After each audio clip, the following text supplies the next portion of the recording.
My name is Miłosz Nartowicz. If you have any questions regarding the product itself or the technological processes, please feel free to ask them right away, so we don't miss anything.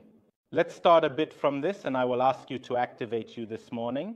Tell me, has anyone ever had experience with the wood polymer composites, WPC product, with the deck board or composite board before?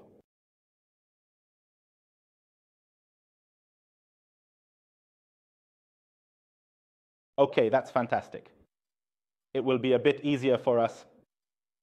Listen, WPC, composite boards, wood polymer composites, which as the name suggests, should contain a natural component, namely wood. And that is exactly what happens. In each of our composite boards, which you will receive shortly, I will also share an anecdote that I often repeat. From salespeople and trainers, you usually receive brochures or business cards. From me, you receive deck boards. Each of you has a board, and I am extremely pleased. I have a huge request. An organoleptic test, one that works fastest on the customer. Please smell the cut and see what you can detect.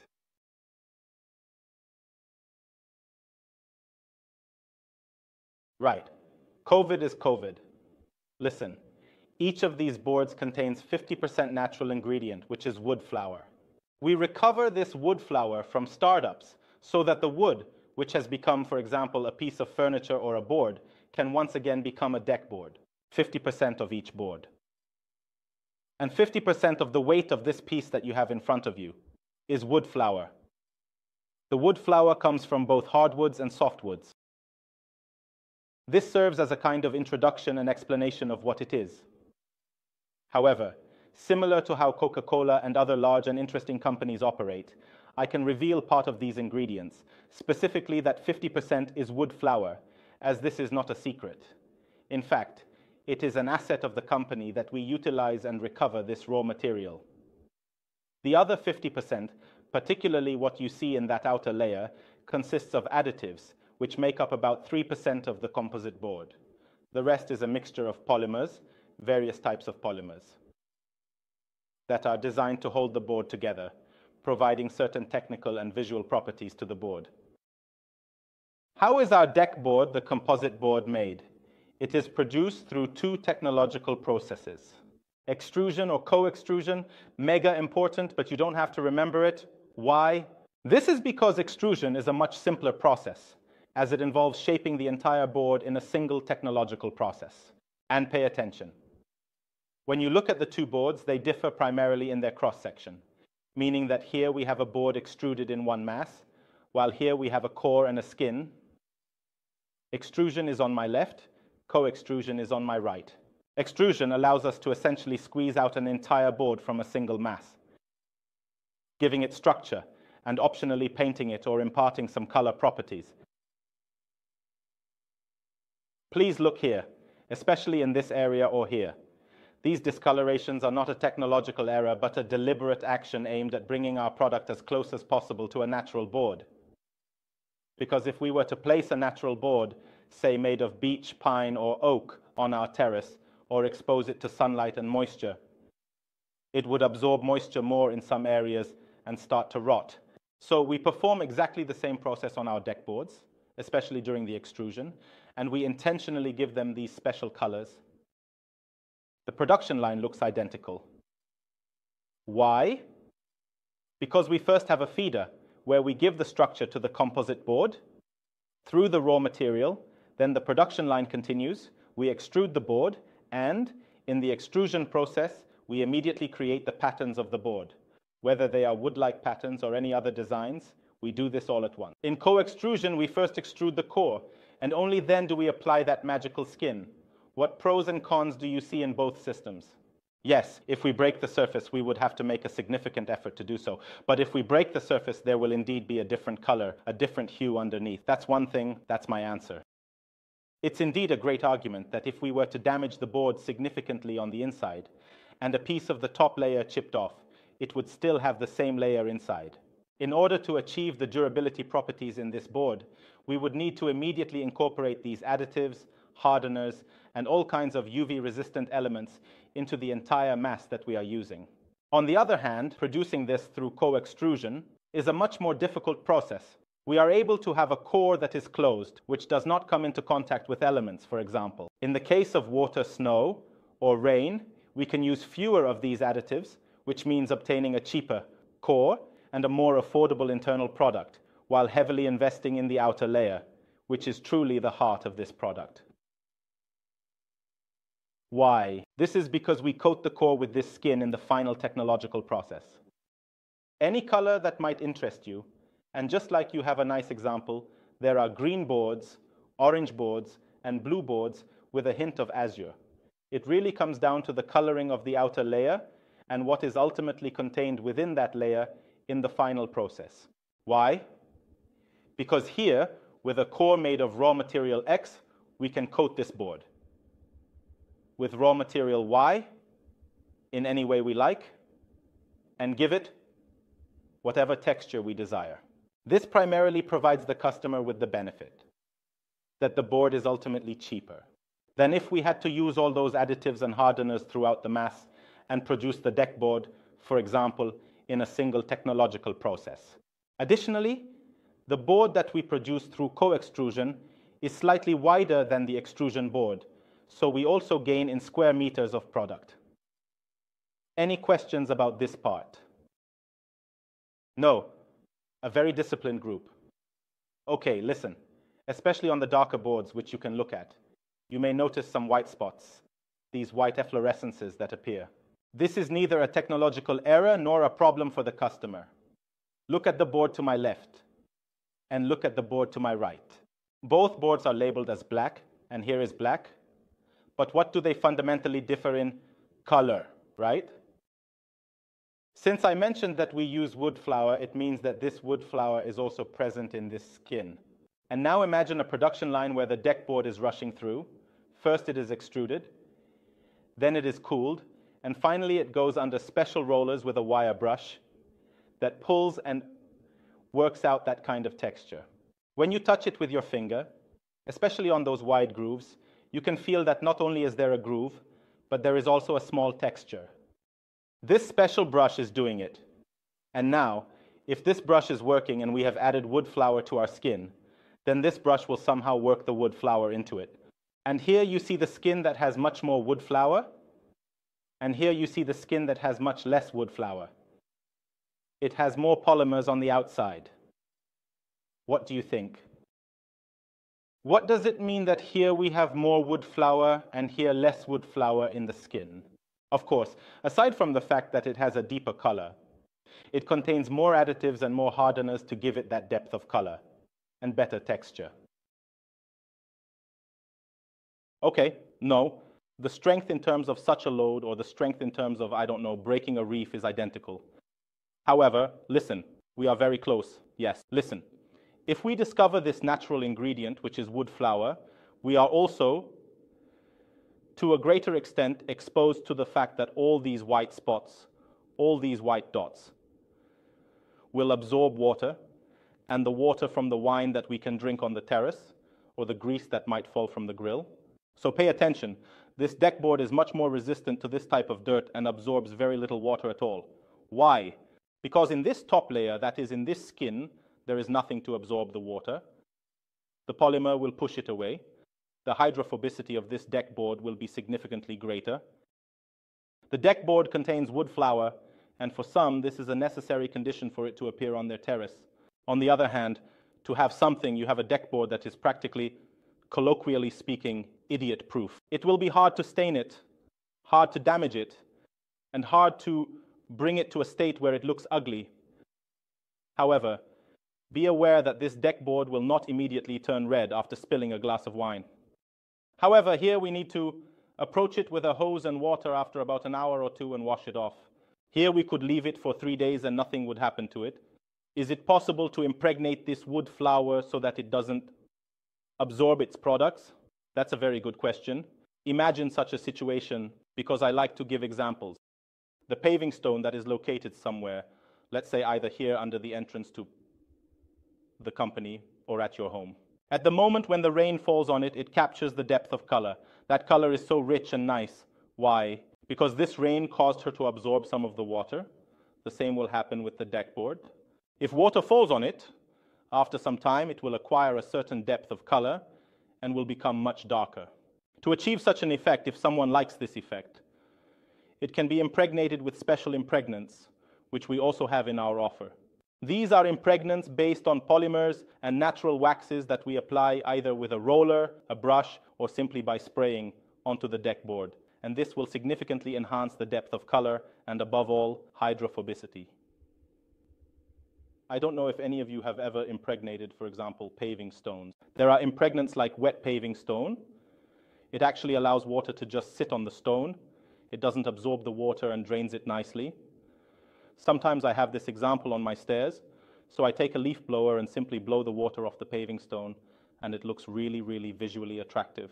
However, a person does not live by the product alone because, as you can see, we have products with a wood structure. We have products with grooves. There are grooves and a wood structure. I encourage you to approach that display at the end of this training so we can discuss it. So you will see the groove and the structure of the wood, one with a strong, very strong grip to hold our foot even more securely. However, a person does not live by deck boards and products alone. The most important principle that guided us in the production and entry into the WPC topic. Let me remind you that we are the largest WPC producer in Poland, was to provide the customer with a solution that would allow them, in extreme cases, to build such a terrace themselves or with the proverbial brother-in-law over a glass of something stronger. And we came up with the idea that since we have such a clear goal, we need to provide a solution that will be tool-free. And we managed to construct a solution that gives the client the ability to assemble 10, 12, or 15 square meters of such a terrace in half an hour. And I know what I'm talking about because I have tried and tested it.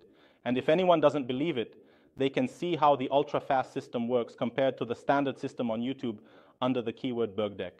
And it is from this ultra-fast system that I would like to start. When a client comes to us, the only thing that will really define their use of a given system will be the joist.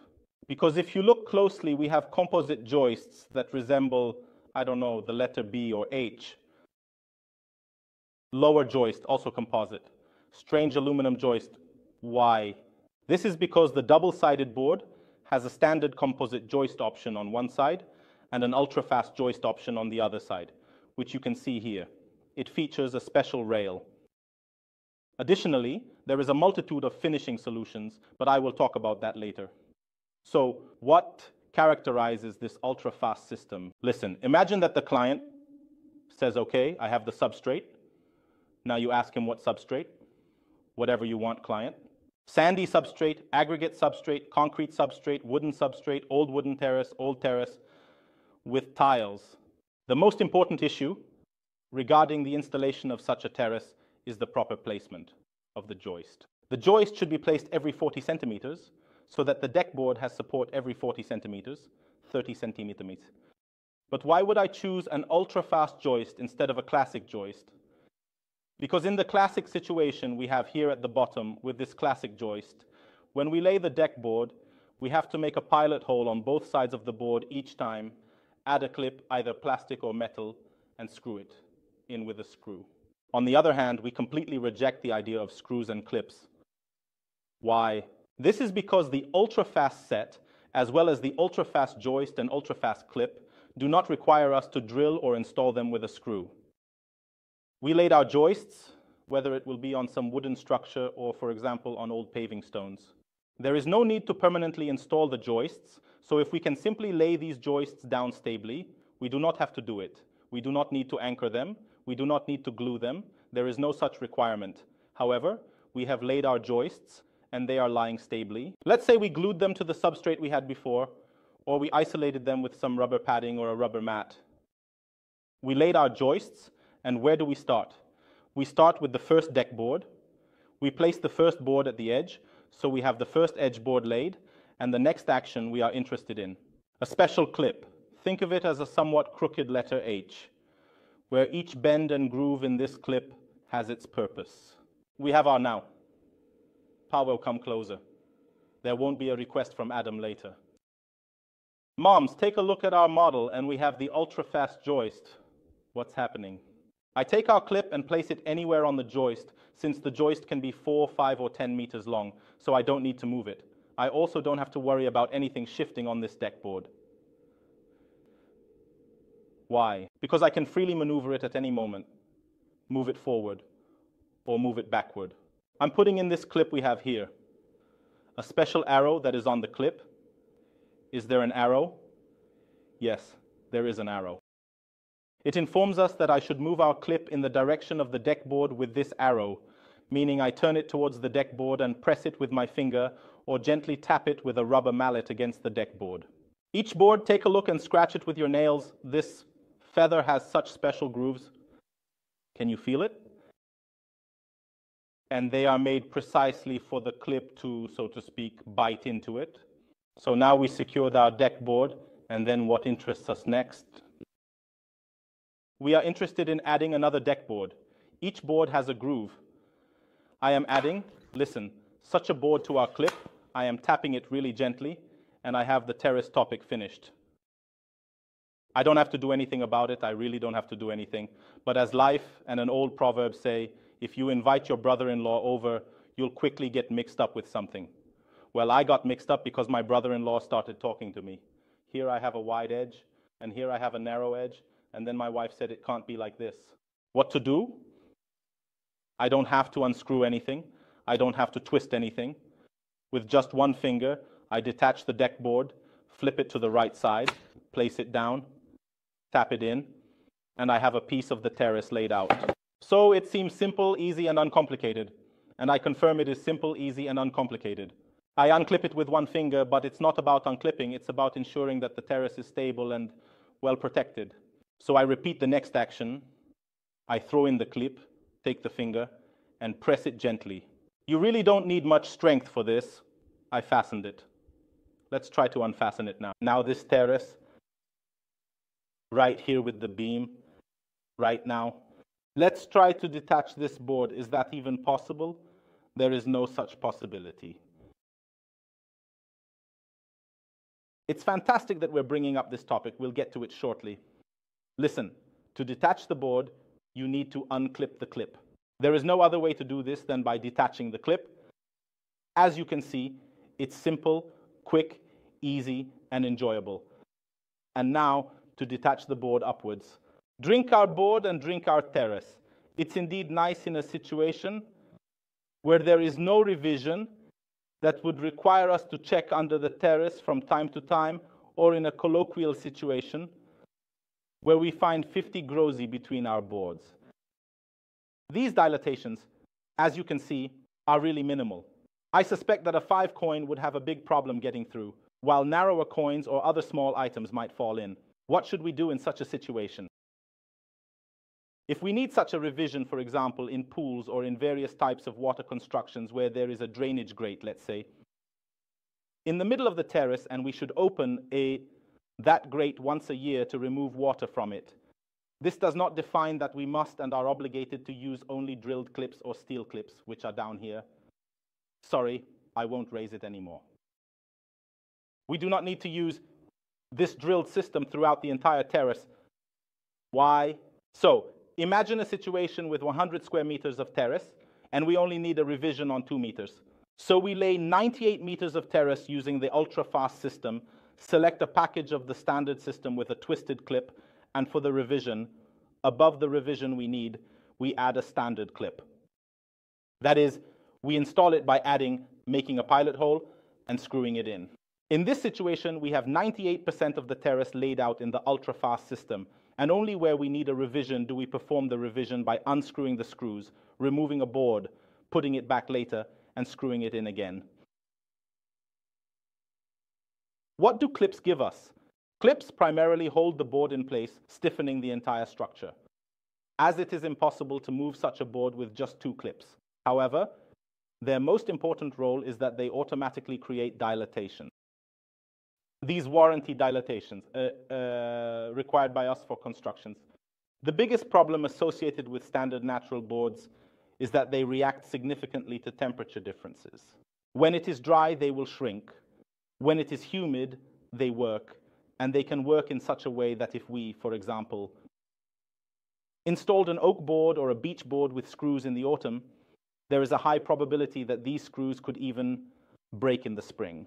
Here we have this undeniable advantage that the clip allows the board to work gently along its length, as it only works along the length. However, the co-extrusion I mentioned, which is the outer skin coating of the board, prevents the board from working. Widthwise, meaning it will only work to a very slight extent along its length, because the core made of natural materials will give way to some degree, but it will never work widthwise. So we should never find ourselves in a situation where we have 4 mm here in spring and 8 mm in winter, as such situations could occur. It will always be a dilatation consisting of those few, several millimeters. Imagine a situation, it's not difficult, where we are adding boards. In a standard system, for example, this one, well, we added that clip somewhere, but our finger slipped. We already did the pilot drilling, screwed in that clip, and it turns out that the board moves, let's say, 2 mm. A common example is that someone who laid the boards, someone who installed them, you will surely confirm, well, the human hand, the human eye can sometimes be fallible, and those 2 or 3 millimeters will cause the board to move. We don't spend so much money just to worry later about whether something actually works. Why was the aluminum joist created? It is double-sided, meaning it is suitable for both the standard system and the ultra-fast system, the one I showed, with this clip. So I insert and fasten it. It was created primarily based on the needs of investment clients. Investments, large areas, such as the Ergo Arena in Gdańsk, which I recently evaluated.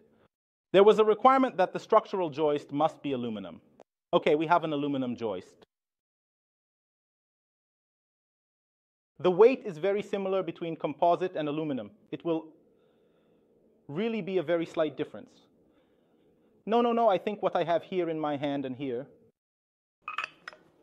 Maybe I'll give such a hand, it will weigh better, but I think it's indeed very similar. In a similar manner, aluminum has a tendency to flex more under bending on large surfaces, especially when it comes to such conditions. If we bend composite too much, it will simply fracture or break. So we briefly discussed the topic of the mounting system, and we have 3 of the same mounting systems. Because there is an ultra-fast mounting system that I showed you, there is a mounting system with black plastic clips. Why did they appear black? Well, one of the clients, or maybe 2, 3, or even 10, came and said, I have a dark terrace, a black board, I have a black joist, but the silver clips are showing through. No mindfuck, but okay, something needs to be done about it, so we made black plastic clips. However, the most common clients who use these clips use ones that are exactly like this black plastic one, but they are metal and also attach the board by drilling a pilot hole and simply screwing it in. And they slightly show through between the boards. Someone might say that you can indeed see something there, but the customer is always right. Quoting a classic. So we have these mounting systems with steel clips, plastic clips, ultra-fast joists, and classic joists. Your keen eye has probably noticed that we have different heights of these joists. This mini joist is designed for situations where we have a balcony and, for example, the doors open outward, leaving us with less space. We are able to reduce the entire structure to 4.5 centimeters. So we only need 4.5 centimeters to ensure that the door can open comfortably or to make sure the threshold doesn't get in the way. However, as you can see, it is only one-sided and only for screwing with a screw. Because if we wanted to use ultra-fast and open this joist as it is opened here, it would be unstable. It would simply tend to delaminate and crack. A mini joist for lower surfaces is about being screwed in. But one does not live by joists and clips alone.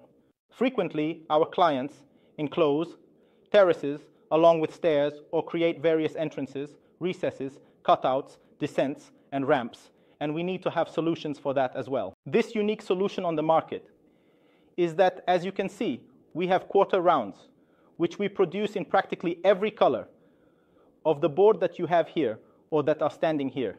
And these quarter rounds are also brushed. Look, the board has a groove and the quarter round has a groove, right? Are there these little grooves on the quarter round? They are. They serve the purpose that in a situation where we want to install, for example, a step on the stairs, we slide in our quarter round. These have been used a bit, as they have been with me for a while. So we have our side and we want to lower the construction of the terrace, meaning let's say we want to create that proverbial step.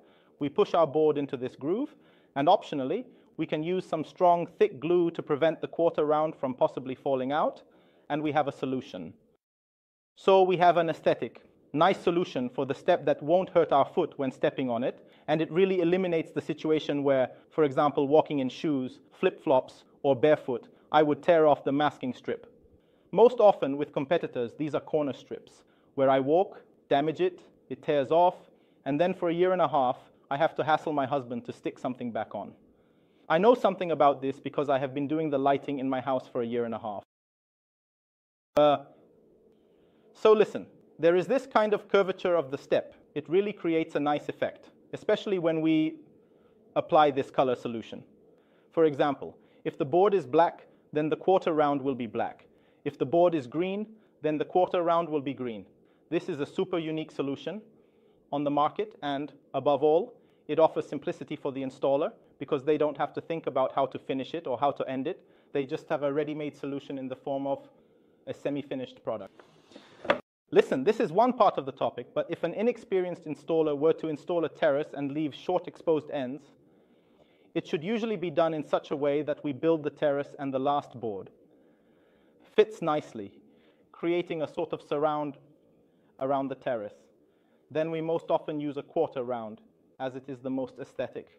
However, if someone made a mistake or ordered custom boards and wanted to do it quickly, efficiently, and smoothly, they can use A or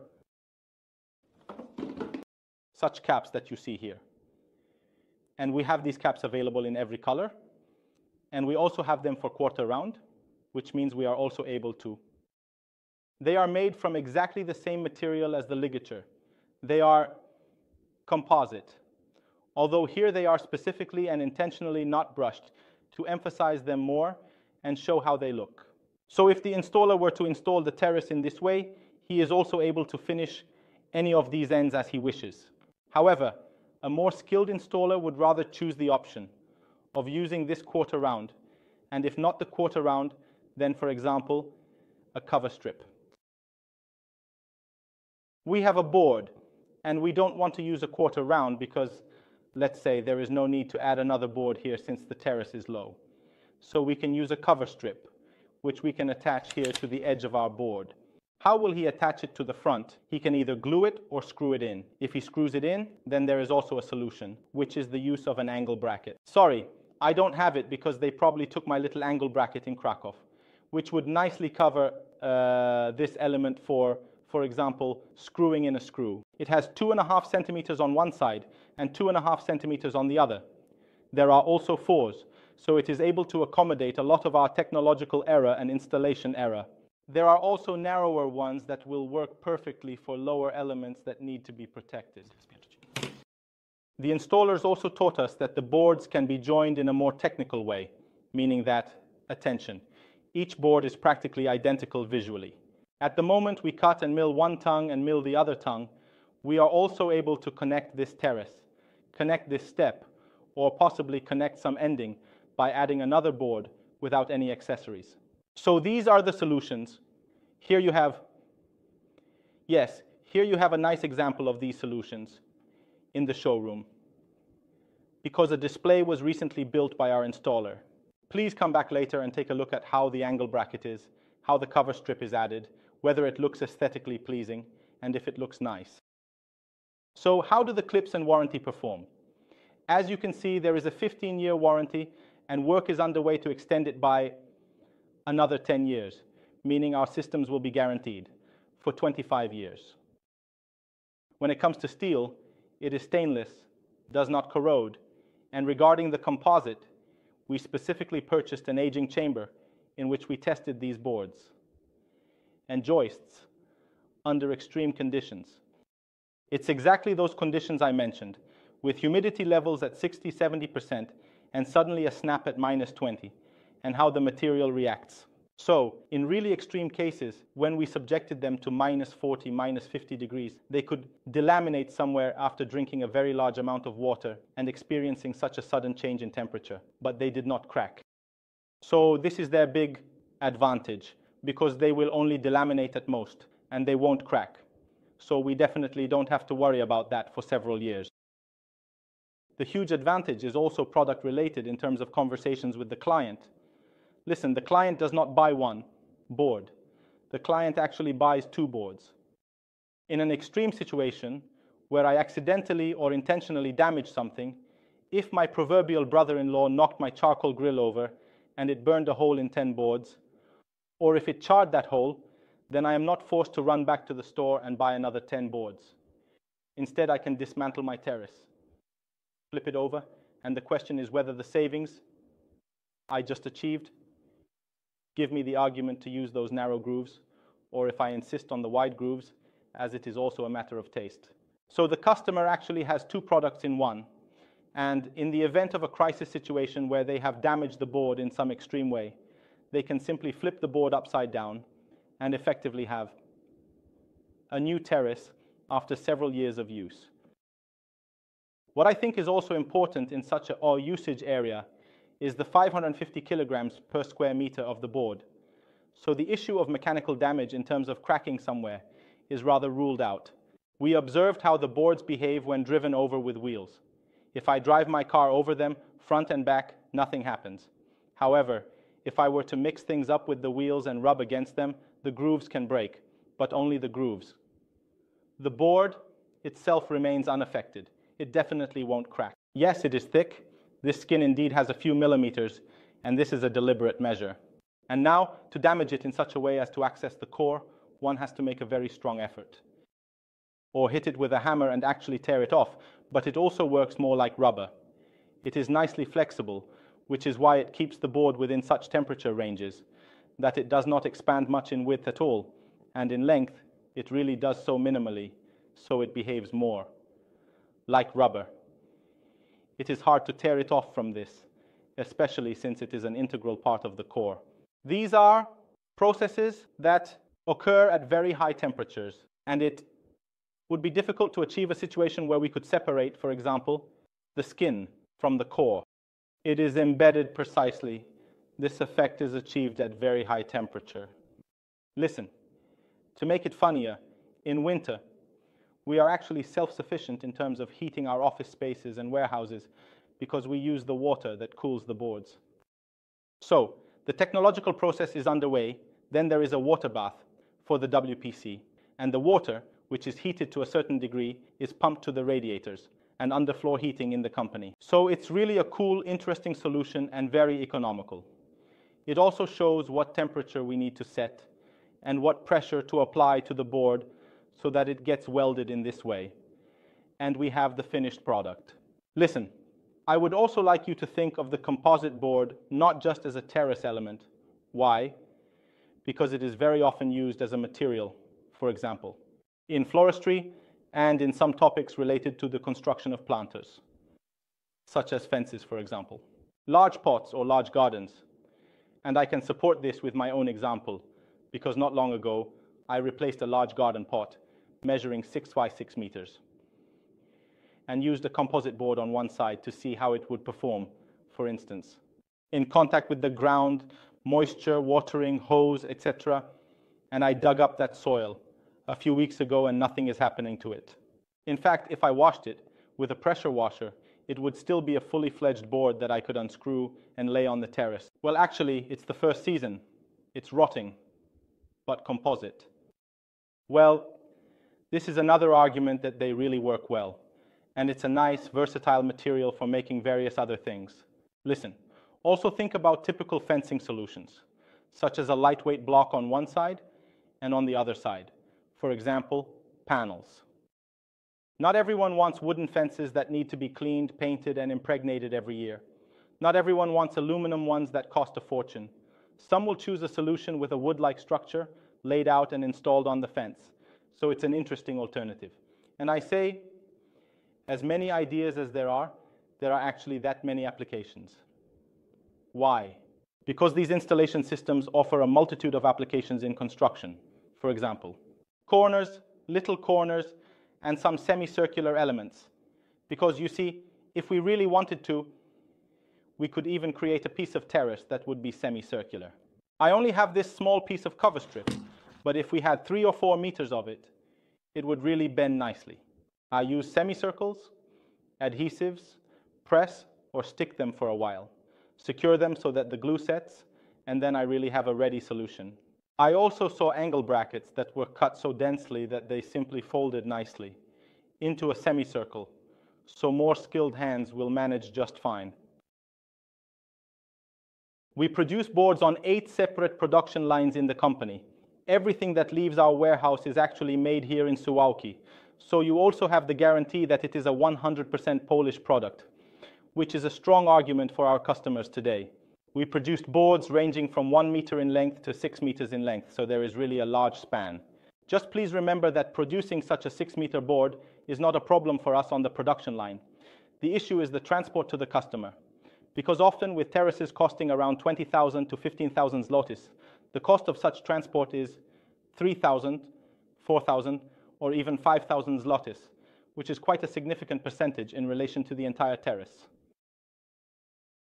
I think I have thoroughly exhausted the topic, and I hope that I have also hopefully opened some of your eyes to the many possibilities of using this product, not only on the terrace, but also in various different places. That was my main goal.